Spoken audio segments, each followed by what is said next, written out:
Pričeli so ga z družinskim piknikom v Jurjevanjski Dragi in nadaljevali z osrednjo občinsko proslavo ob dnevu državnosti. 27 let mineva, odkar je bila 25. junija 1991 razglašena nova, neodvisna in samostojna Slovenija.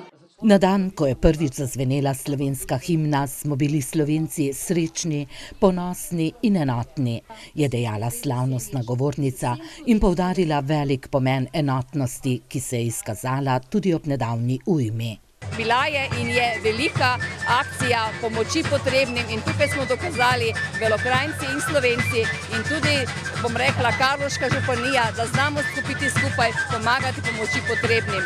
Ideja o dobrodelnem večeru v sklopu Jurjevanja je zrasla v črnomaljski srednji šoli. V bistvu v 3. A razredu, kjer smo se pogovarjali o toči, o nastanku toče in ideja je prišla praktično čisto spontano. Dijaki pa so se dejavno vključili v pripravo dobrodelne prireditve. Pripravili so kulturni program, tudi prodavajo srečke, zbirajo prostovoljne prispevke, spekli so mafine. Skratka, zbiramo vsa sredstva, da bi le omogočili družinam, ki so bile prizadete v vremenski ujmi, lažjo obnovo. K sodelovanju v dobrodelni akciji so povabili tudi vse slovenske srednje šole in dijaške domove.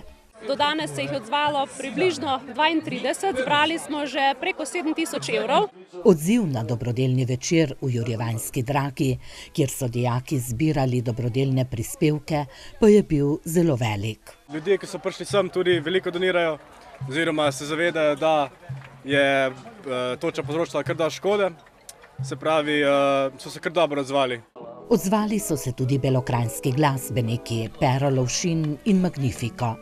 A še preden se je začel dobrodelni koncert, je v sinočni kresni noči v Jurjevanjski Dragi zagorel kres.